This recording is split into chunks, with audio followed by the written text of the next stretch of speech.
Ni men hao. Bienvenue dans le podcast de Mandarin Mandarine. Aujourd'hui, nous continuons avec notre nouveau format, celui des entretiens avec des personnes qui ont eu un lien fort avec les médecines traditionnelles chinoises. Et aujourd'hui, c'est Patrick Caselli que nous recevons. Patrick Caselli, chirurgien et ancien médecin hospitalier, nous raconte son chemin vers la médecine chinoise. L'entretien qui va suivre a été découpé en plusieurs parties, 5 pour être précis. Et dans cette première partie, il nous raconte son chemin vers la médecine chinoise. De son intérêt pour la Chine dès l'adolescence, à ses premières formations en acupuncture, jusqu'au stage en Chine, il nous partage les découvertes qui ont transformé sa pratique et sa vision du soin. Bonne écoute. Bonjour Patrick. Bonjour Kim. Merci beaucoup d'être venu pour parler un peu de ton C'est avec parcours. plaisir. D'abord, si tu peux te présenter un peu aux auditeurs. Alors, je m'appelle Patrick Caselli, je suis un ancien médecin car maintenant je suis à la retraite, encore que je travaille encore.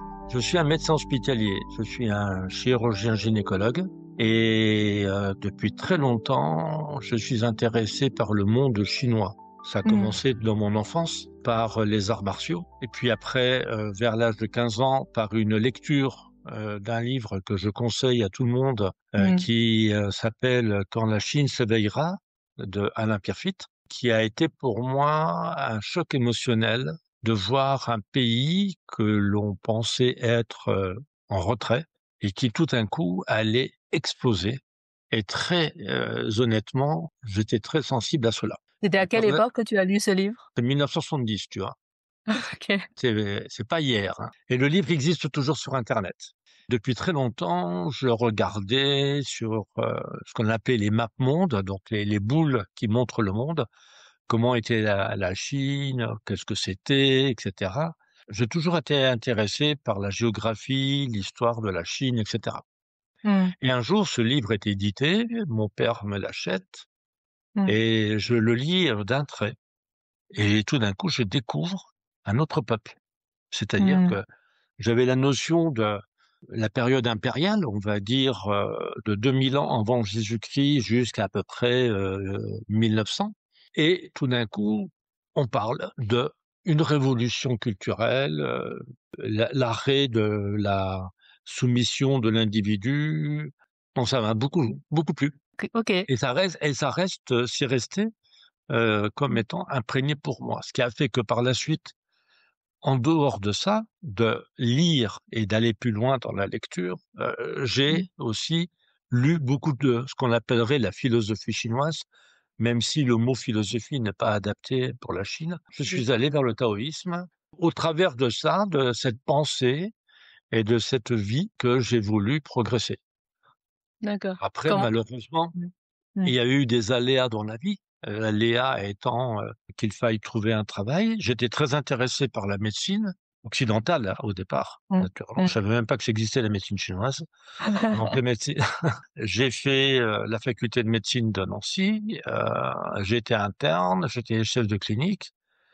Je me suis orienté vers la chirurgie et la gynéco. Et ce n'est que une dizaine d'années plus tard, en consultation, que je me suis rendu compte que il me manquait quelque chose dans le savoir.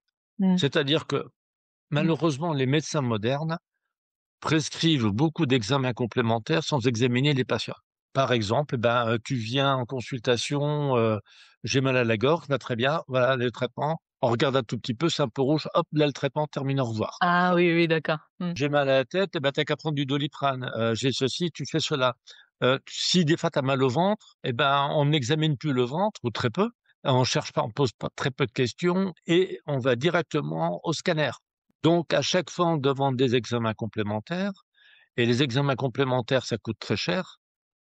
Et ce qui me plaît dans la prise en charge, on va dire, de la médecine chinoise, c'est que c'est toi-même, c'est par ton travail personnel que tu vas explorer l'individu, et non pas par des examens complémentaires.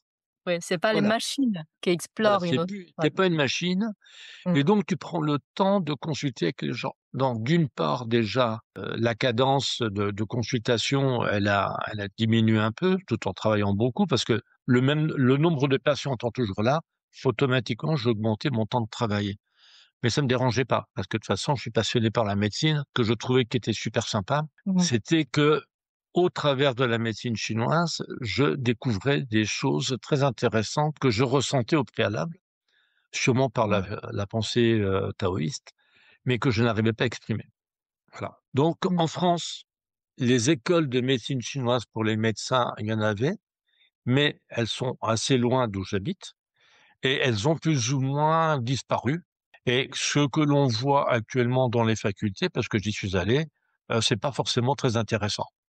Mmh. Les professeurs qui discutent sont rarement allés en Chine, n'ont aucune notion de la pensée chinoise. Ils récupèrent un bouquin et ils ont traduit le bouquin et après ils déblatèrent dessus. Mmh. Donc, j'ai préféré aller dans une école de médecine chinoise qui sont malheureusement pas reconnues en France, mais qui était une approche. On m'a indiqué d'aller sur Lyon et comme l'école où le directeur avait fait de la gynéco était Marcel Coste, qui a fait l'école Fleck, je Mmh. suis allé à la Fleck D'accord. et j'ai Et du coup fait mmh. 3 ans de on va dire 1er cycle acupuncture et les 2 ans de pharmaco. Et du coup, quand tu as démarré, l'apprentissage qui a en fait, ce que j'ai compris, quand même, tu rêvais de tu vois, d'approfondir tout ça, ces connaissances. Du coup, une Oui, fois que tu as commencé, est-ce que ça correspondait à ce que tu imaginais ou tu t'es non, pas du tout, intéressé c'est tout ah oui? compliqué. Alors Pourquoi? Marcel Coste nous a fait un premier cours où il explique ce que c'est que, l'énergie, ce qu'on appelle en chinois le qi Mmh. et les variantes qu'il y a, yin et yang et cetera.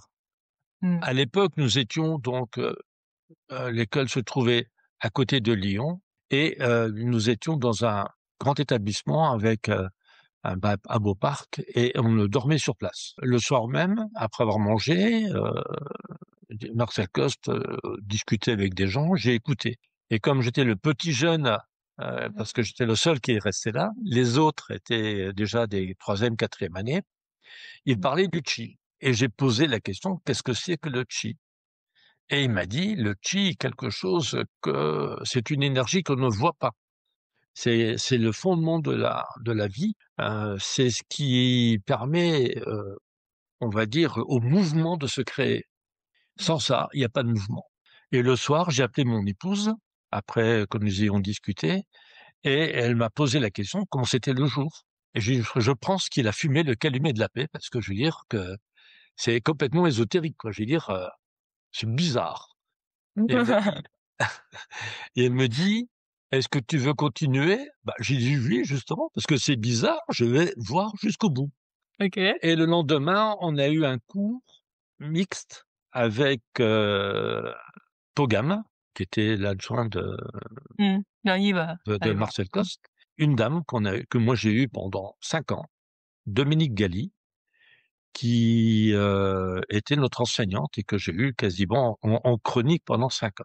Et en discutant donc, le cours s'est construit et le soir, quand je suis rentré après 48 heures de présence sur la région lyonnaise, j'étais complètement, mais ahuri qu'on me dise qu'il y ait des énergies qui traversent le corps et qu'on appelle maintenant les méridiens, que sur ces énergies, il y avait des points d'arrêt qu'on appelle les points d'acupuncture, que tout ça, servait à traiter les gens, parce que si on pique sur un point, c'est comme si on ouvrait une vanne. J'ai dit: «Il y a un truc là derrière, je comprends pas, donc je vais continuer à lire et voilà». Et c'est Et donc étonnant parce que souvent les gens, que si on comprend pas, on dit: «Bah, c'est pas du tout scientifique, c'est n'importe quoi, comment c'est possible?» Du oui, coup, on pourrait arrêter, enfin, ou remettre complètement en cause, ce qu'on enseigne alors puisque c'est mon problème ou mon avantage, mon inconvénient, c'est quand je comprends pas, je vais au bout des choses. OK. Tu as Alors en l'esprit médecine, ouvert au moins. Mmh. voilà, c'est quand j'ai commencé médecine, comme tout le monde, on commence par anatomie, physiologie. Bah, ouais. Mmh. Anatomie, on ne le voit pas à l'école primaire ou même au lycée. On sait même pas ce que c'est. Donc on apprend des choses, sans connaître et après, au bout de quelques mois, on commence à voir des cadavres, des trucs comme ça, on nous explique et les choses, s'installent progressivement. On a des molécules, il y a une réaction chimique, les choses se font et cetera. Donc on apprend des choses dont, sur le coup, on ne voit pas forcément la finalité. Mais à la fin, soit d'un semestre, soit d'une année, Mmh. on Mmh. comprend ce que le professeur voulait nous faire apprendre. Mmh. Donc j'ai beaucoup vécu sur les livres. J'ai beaucoup appris sur les livres et sur l'enseignement naturellement. La médecine chinoise, c'est la même chose. Le seul problème, c'est que les livres en médecine chinoise, en tout cas à l'époque, je parle de cela c'était dans les années 2000, dans les années 2000, ouais. Les livres, il y en avait peu, et ce qui était écrit n'était pas forcément ce que disait Marcel Coste. Notamment, dans son livre qu'on nous on appelle, à l'école le petit livre rouge de Marcel. Marcel a été, ma base de lecture pendant, 3 ans, quoi. Ça, c'est les trucs d'acupuncture sur lesquels est venue, entre guillemets, «s'installer» la physiologie de la médecine chinoise, telle que l'énergie, le qi, le yin, le yang, puis après l'apprentissage des méridiens.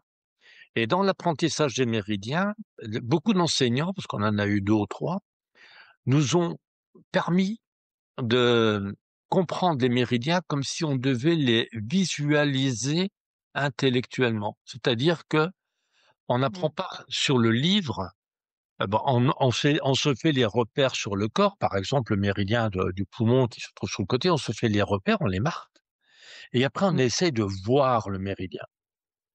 D'accord. Mmh. L'avantage que moi j'ai, c'est que je suis un garçon qui a fait beaucoup d'anatomie lorsque j'étais à l'école. Mmh. Donc j'ai tout de suite vu que les méridiens étaient, les zones de courant électrique qu'il y avait entre les muscles. D'accord. OK. Et cela s'est confirmé en 3e année lorsque nous sommes allés donc à Pékin, lorsque je suis allé pour la première fois et nous avons eu un cours d'anatomie. Je pense que tu étais à l'époque notre interprète. Oui. Et nous avions un professeur d'anatomie qui était un monsieur qui était un peu, Oui. moi, le tartare, Oui, des très bleus, passionné. voilà, passionné et cetera. Ouais. Et je me souviens qu'il nous a expliqué ce jour-là le méridien maître du cœur. Et je lui ai dit: «Mais monsieur, ce que vous évoquez, le 6 mètre du cœur, je veux dire, c'est pour vous, c'est ça, mais pour moi, c'est une zone neurologique». Et il me regarde avec ses gros yeux parce qu'il fallait que tu te interprètes. Mmh mh. Et je lui dis: «Oui, le maître du cœur, donc grosso modo, dans les nerfs, c'est les nerfs crâniens et c'est la zone du 6e, c'est un nerf crânien». Et à ce moment-là, je me souviens encore, il a parlé, il a évoqué, il est parti en explosion et il est parti.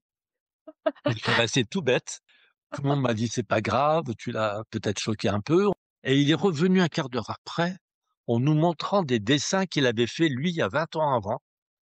Et qu'il expliquait, on va dire, les éléments de la médecine chinoise à partir des nerfs crâniens et des nerfs, de l'individu, Mmh. et en me disant alors, il m'a tapé sur l'épaule parce qu'il m'a dit: «Viens ici, paf, tu as raison, c'est ça».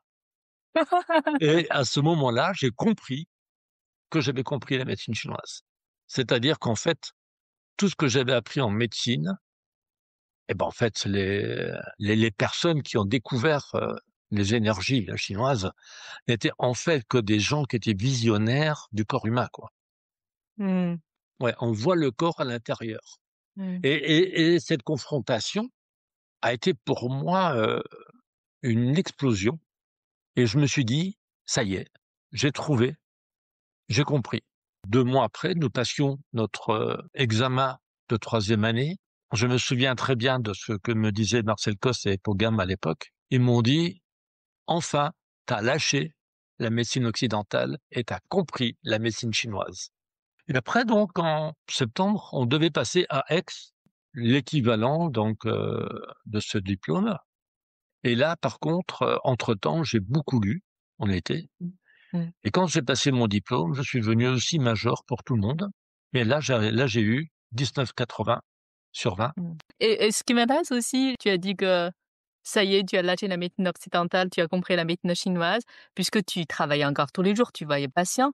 Dans ta pratique ou déjà dans le diagnostic et dans le traitement, ça a changé concrètement un peu ta pratique, Complètement, même les effets thérapeutiques, ça a changé? oui, complètement. En fait, ça c'est Comment? venu Mmh. l'année suivante. L'année suivante, je suis retourné à Pékin. Là, je me souviens très bien que tu étais, notre interprète en permanence, et nous Mmh. faisions donc, ce qu'on appelle du qigong thérapeutique. Et Ouais. je me souviens, son premier jour, quand je suis arrivé, il a posé la question pourquoi que les gens venaient. Et moi, j'étais un des seuls, on était 2 seuls, à être nouveaux. Et il a posé des questions pour savoir pourquoi je venais.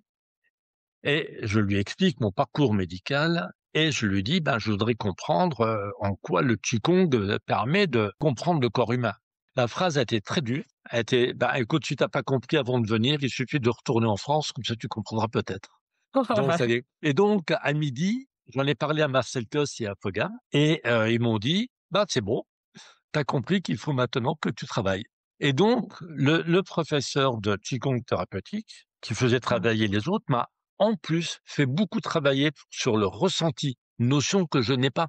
Parce que je suis un occidental, j'ai pas la notion de ressenti. En tout Mmh. cas, je l'avais pas à l'époque. Re Ressenti de l'énergie, ressenti De utile. l'énergie. Ah oui, oui, le ressenti de l'énergie. Ressentir l'énergie, scanner les gens avec les mains, les Ouais. observer, regarder avec les yeux, Il m'appelle, je traduisais, ouais. voilà, sentir avec le Mmh. nez, écouter la parole des gens et à la rigueur, pourquoi pas, aller «goûter» entre guillemets, le mot goûter, Mmh. les odeurs qu'ils pouvaient donner et cetera. Mmh. Et il m'a fait comprendre ça. On s'est mis 3 semaines. Au bout de 3 semaines donc, lorsque nous avons terminé, ce stage, que les autres avaient progressé et je me souviens très bien, il m'a pris à parté et il m'a demandé, de le scanner lui.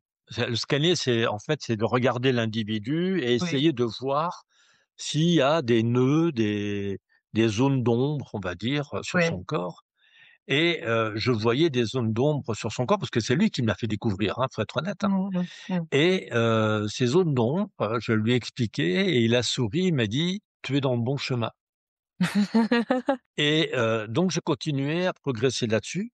Le hasard a fait que, je ne sais pas pourquoi, ou si c'est mental ou si c'est je ne sais pas, j'avais l'impression que j'étais en communication avec lui en permanence. Comme si on avait, une communication, on va dire, extracéleste. Mmh. L'année suivante que je suis retourné, parce que je suis allé en Chine 10 fois.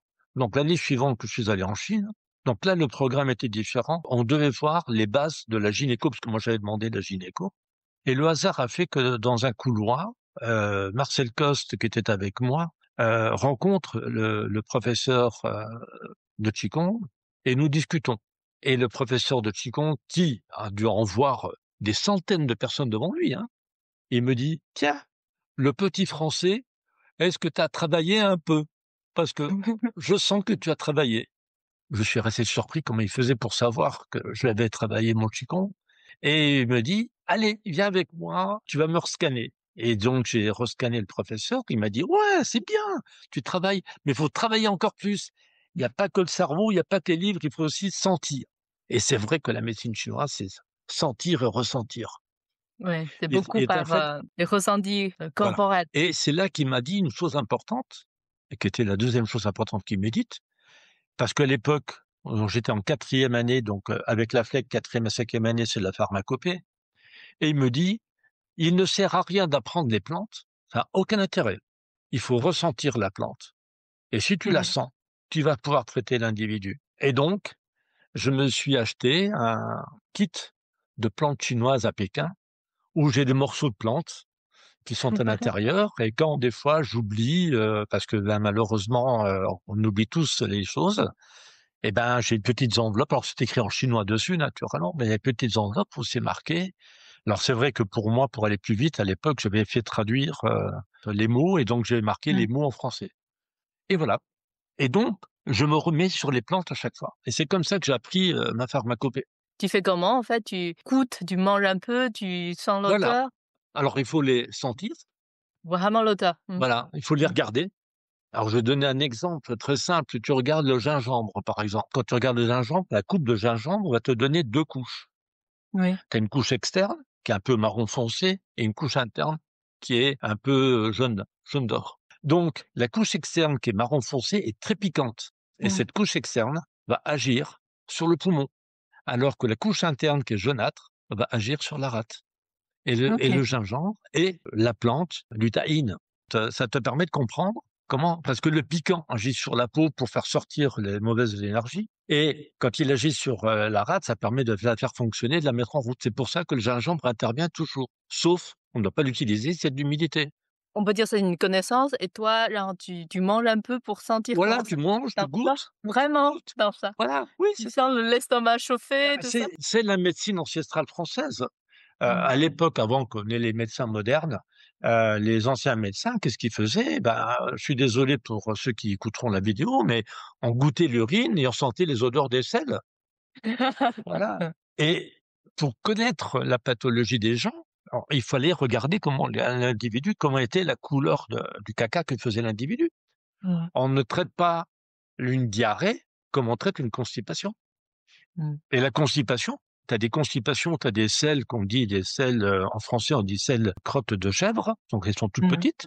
Mmh. Tu as des constipations qui sont des selles un peu moulées, et tu as des constipations où tu as carrément comme des morceaux de carottes, par exemple, voilà, qui sont, voilà, et tu fais des morceaux de carottes qui sont en fait correspondants à ton intestin. Si tu analyses bien les selles, tu analyses comment fonctionne le tube digestif. Si tu Mmh. sais comment Mmh. analyse le fonction digestif, tu sais quand il est malade et quand il est pas malade. Mmh. Mmh. Il va de soi, c'est la même chose de la pratique de l'examen des urines. Quand j'ai une patiente en consultation qui vient et qui me dit, voilà, bonjour, je sens que j'ai des brûlures urinaires, systématiquement, je lui fais faire pipi dans un petit pot. Et qu'est-ce que je fais? Je regarde la couleur de l'urine, si d'abord elle est très claire ou foncée. Très jaune. On voit à l'intérieur s'il y a des dépôts. Mmh. Alors, quelquefois, on a des petits dépôts rougeâtres, ça veut dire qu'il y a du sang. Mmh. Et après, rien n'empêche d'ouvrir le pot et de sentir. J'ai pas dit que je Mmh. goûtais l'urine, hein, mais on sent l'odeur, et on a des odeurs qui sont différentes. Bon, maintenant, on a des tests biochimiques qui nous permettent rapidement de savoir s'il y a une infection urinaire ou pas.